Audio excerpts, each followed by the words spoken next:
சுருக்கெழுத்து தமிழ் இளநிலை முதல் தாள். நிமிடத்திற்கு 70 வார்த்தைகள். Be ready for trial dictation for 2 minutes, 15 seconds,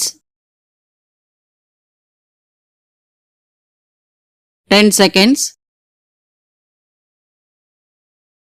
5 seconds. Begin.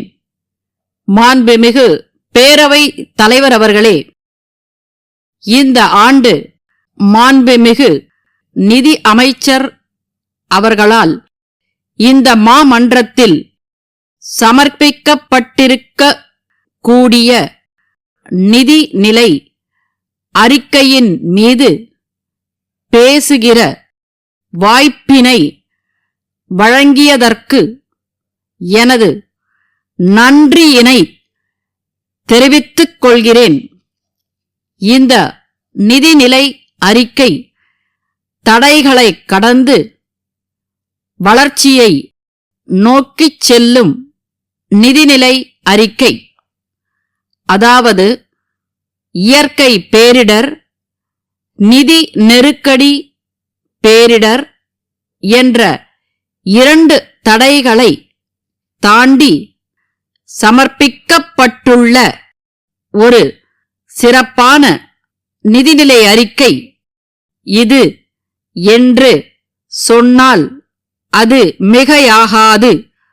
ஆதரவற்றோர், தனித்து வாழும் முதியோர், ஒற்றை பெற்றோர் குடும்பங்கள், பெற்றோரை இழந்த குழந்தைகள், மனநலம் குன்றியவர்கள், மாற்றுத்திறனாளிகள், சிறப்பு குறைபாடு உடைய குழந்தைகள் உள்ள குடும்பங்கள் போன்ற சமூகத்தின் விளிம்பு நிலை மக்களை கண்டறிந்து அவர்களுக்கு தேவையான அடிப்படை வசதிகள் மட்டுமின்றி கல்வி, வேலை வாய்ப்பு, திறன் மேம்பாடு, வீடுகள் போன்ற உதவிகளை அளிக்கக்கூடிய தாயுமானவர் திட்டம் இந்த நிதிநிலை அறிக்கையில் இடம்பெற்றுள்ளது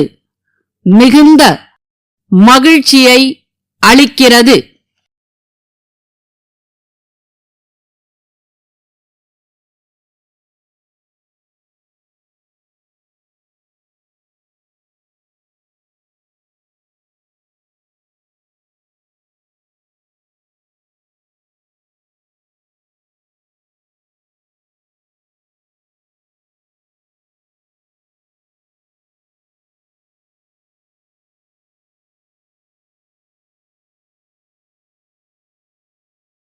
வினாத்தாளின் குறியீட்டு எண் 241 241. படிக்கப்பட்டதை சுருக்கெழுத்தில் எழுதிக்கொண்டு சுருக்கெழுத்து எழுதிக் கொண்டதை அதற்கு நேரான விரிவெழுத்தில் எழுத வேண்டும். சுருக்கெழுத்து திறனுக்காக 10 மதிப்பெண்கள் ஒதுக்கப்பட்டுள்ளன. விரிவெழுத்தில் எழுதும்போது கையெழுத்து தெளிவாக இருப்பதுடன் வரிகளுக்கிடையே உரிய இடைவெளி இருக்க வேண்டும். 15 seconds, 10 seconds, 5 seconds. Get ready. Begin.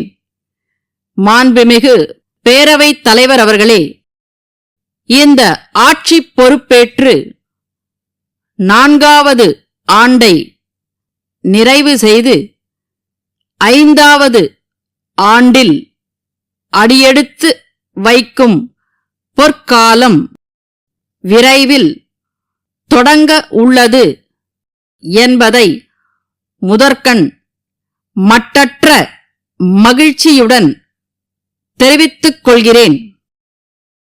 மக்களுடைய நம்பிக்கைக்கு ஏற்ப தமிழ்நாடு இன்றைக்கு எல்லா துறைகளிலும் தலை நிமிர்ந்து நிற்கிறது என்பதை நெஞ்சை நிமிர்த்தி இந்த மாமன்றத்தில் பெருமையோடு நான் சொல்லிக்கொள்ள விரும்புகிறேன்.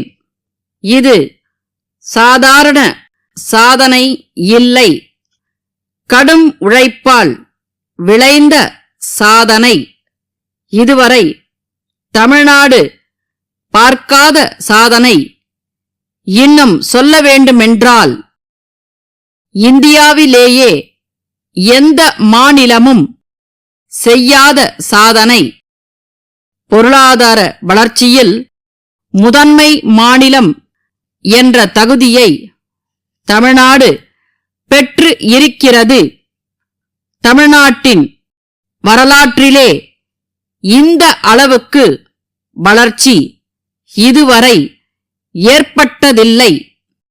இதனை நான் சொல்லவில்லை, ஒன்றிய அரசின் புள்ளி விவரங்கள் தெரிவிக்கின்றன என்பதை இங்கே நான் சுட்டிக்காட்ட விரும்புகிறேன். கடந்த 4 ஆண்டுகளில் கல்விக்காக அரசு செய்திருக்கின்ற திட்டங்களால் நடுநிலை பள்ளிகளில் இடைநிற்றலே இல்லை என்ற நிலையை நாம் எய்தி இருக்கிறோம். உயர்கல்வியை எடுத்துக்கொண்டால் இந்தியாவில் உள்ள சிறந்த 100 கல்வி நிறுவனங்களில் தமிழ்நாட்டில் இருக்கின்ற 18 கல்வி நிறுவனங்கள் இடம் பெற்றுள்ளன. மிகச்சிறந்த 100 பல்கலைக்கழகங்களில் 22 பல்கலைக்கழகங்கள் தமிழ்நாட்டில் இருக்கின்றன. நிலையான வளர்ச்சி இலக்குகளுக்கான குறியீட்டில் தமிழ்நாடு 2வது இடத்தில் இருக்கிறது. சமூக முன்னேற்ற குறியீட்டில் தமிழ்நாடு கிட்டத்தட்ட 64 புள்ளிகளை பெற்று முதலிடத்தில் இருக்கிறது. மருத்துவ துறையை எடுத்துக்கொண்டால் இந்தியாவிலேயே தமிழ்நாட்டில்தான் அதிக அளவில் அரசு மருத்துவர்கள் இருக்கிறார்கள். அதிகமான மருத்துவ இடங்கள் இருக்கின்ற மாநிலமும் தமிழ்நாடுதான். ஒரு மாநிலத்தில் தொழில் வளர்கிறது, தொழிற்சாலைகள் பெருகுகின்றன, பெண்கள் முன்னேற்றம் காண்கிறார்கள், உற்பத்தி அதிகரிக்கிறது, சுற்றுலா பயணிகளின் எண்ணிக்கை அதிகரிக்கிறது, ஆலயங்கள் தழைக்கின்றன என்று சொன்னால் அங்கே சட்டம் ஒழுங்கு சிறப்பாக செயல்படுகிறது என்று பொருள். அந்த வகையில் தமிழ்நாட்டில் தற்போது நிலவும் அமைதியான சூழலுக்கு காரணம் காவல் துறைதான். மாநில நலன்களுக்கான இந்த அரசின் பயணம் தொடரும் என்று தெரிவித்து என் உரையை நிறைவு செய்கிறேன். மதுரையில் உள்ள பத்மநாபன் நிறுவனத்தின் மேலாளர், சென்னையில் உள்ள நாராயணன் நிறுவனத்தின் மேலாளருக்கு எழுதிய கடிதம். அன்புடையீர், தாங்கள் அனுப்பிய நோட்டுப் புத்தகங்கள் மற்றும் எழுது பொருட்கள் மிக நல்ல முறையில் கிடைக்கப் பெற்றன என்பதை மகிழ்ச்சியுடன் தெரிவித்துக் கொள்கிறேன். தாங்கள் அனுப்பிய பொருட்கள் அனைத்தும் மிக வேகமாக விற்பனையாகிக் கொண்டிருக்கின்றன. விரைவில் அனைத்து பொருட்களும் தீர்ந்துவிடும் நிலைமை ஏற்பட்டுள்ளது. கோடைக்கால விடுமுறை முடிந்து பள்ளிகள் திறக்க இருப்பதால் நோட்டுப் புத்தகங்கள் மற்றும் எழுது பொருட்களுக்கான தேவை மிகவும் அதிகரிக்க வாய்ப்பு இருக்கிறது.